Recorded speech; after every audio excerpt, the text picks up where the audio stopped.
Okay, so we'll discuss over perhaps this video and a few other videos later the basic concepts of electricity, which is charge, current, potential difference, and resistance.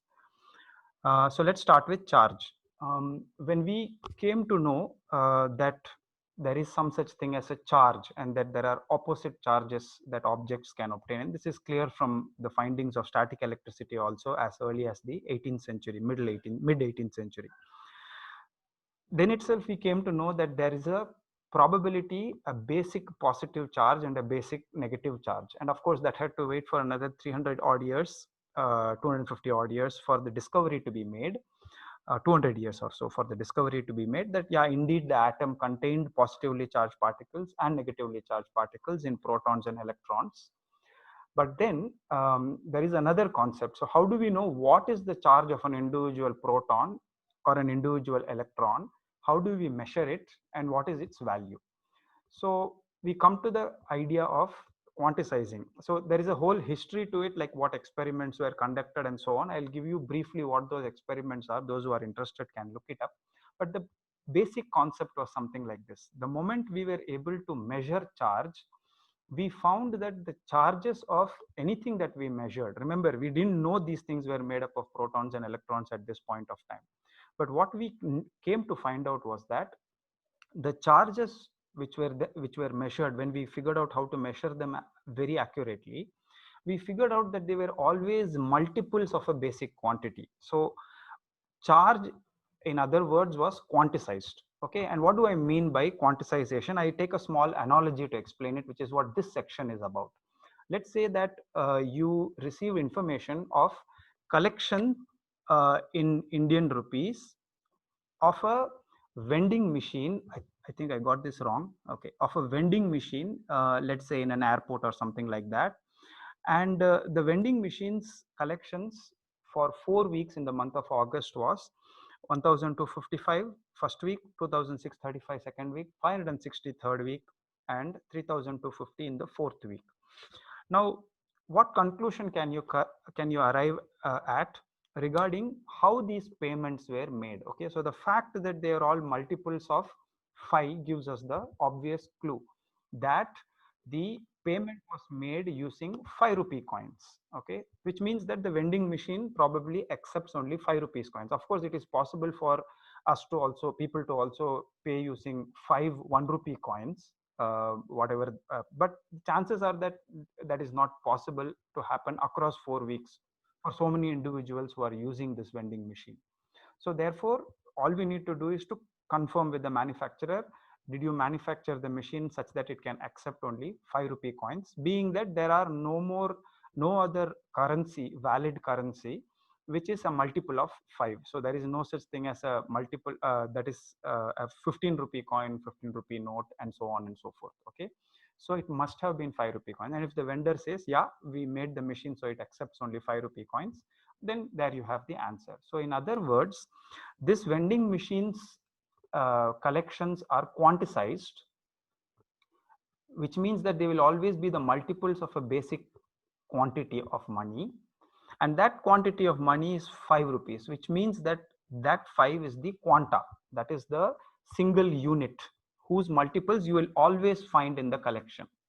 Okay, so why I'm talking about the vending machine is that in a similar way, when we measured the charge of objects, whatever be the object, like you know static charged, let's say cat fur and a glass rod, then you will find that the amount of charge that has been obtained by the cat fur and the charge that has been obtained by the glass rod are first of all equal, and on the other hand they are also multiples of a basic quantity.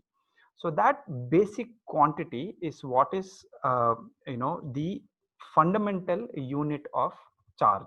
Okay, so the experiment that I would like those people who are interested in this to investigate this a little bit further is to look up what is known as the Millikan's oil drop experiment.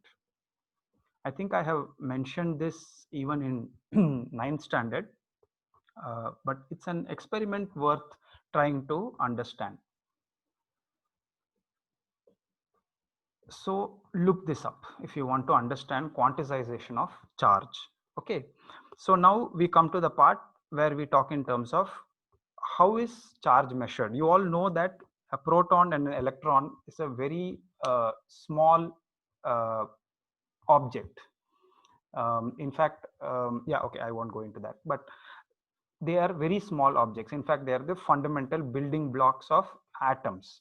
And of course, there are even more fundamental objects that have been since discovered, but let's stick to protons and electrons.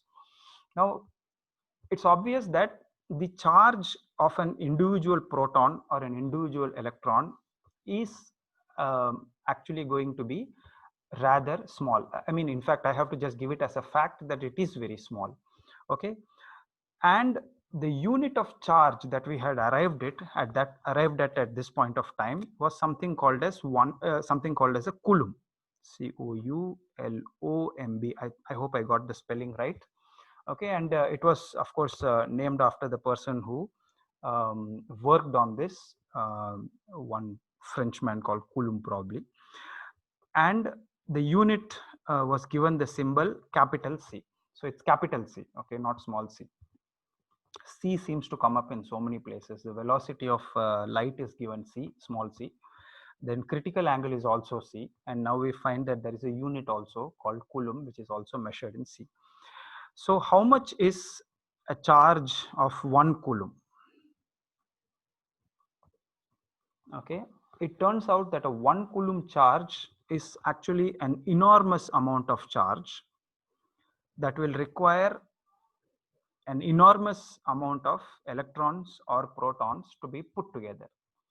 Okay, so can somebody tell me how many electrons or how many protons can be put together to make 1 coulomb, or put together to make 1 coulomb? 1.6 into 10 power of 19, right? Oh no, wait, the opposite of that. Yeah, it's Wait, the the inverse. inverse of it, which is 6.25 times 10 power Yeah.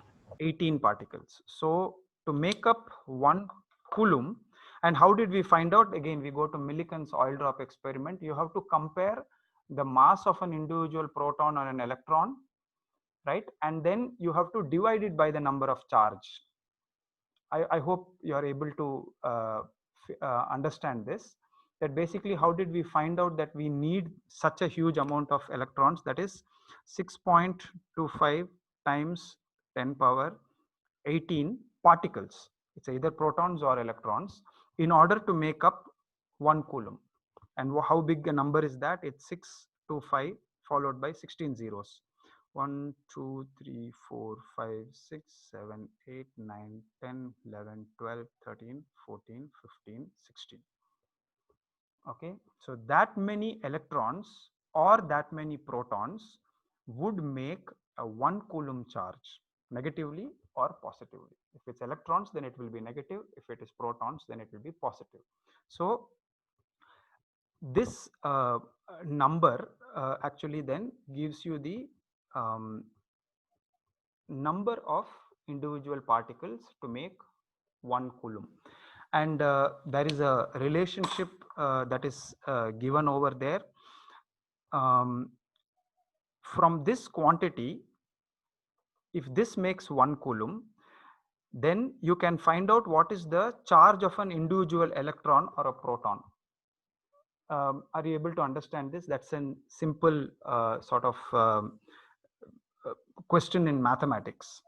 So if I say that this many electrons make 1 coulomb, can you tell me the charge of an individual electron? That actually gives us finally the quanta. Are you able to follow this? Are you understanding the question? So, Yeah. okay, so we come to the question of, if 6.25 times 10 power 18 electrons make 1 coulomb, what is the charge on an individual electron? So this is a simple mathematical problem, a unitary system problem. So say electrons and charge. So I know that 6.25 times 10 power 18 electrons make 1 coulomb.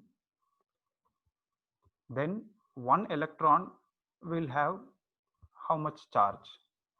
Okay, so that's a simple thing. It's 1 divided by 6.25 times 10 power 18 electrons. And when you do the calculation, you will get the charge of an individual electron, which is minus 1.6, minus because we know it's an electron, times 10 power minus 19 coulombs. Okay, so that is how we arrived at the knowledge about what is the charge on an electron. And obviously, since we figured out that the charges have to be symmetrical, that means they have to be the same on the proton as well. If it is not, then we have nothing in this universe will exist in the way that we know it to exist, because if there is more charge in a nucleus of an atom than outside the atom, then all the electrons are going to be in a disarray. So they are going to collapse into the nucleus and nothing would have formed. So therefore we know that the numbers of electrons and protons in an atom are balanced, and therefore we can also predict that the charge on an proton would be the equal charge, except it would be the opposite.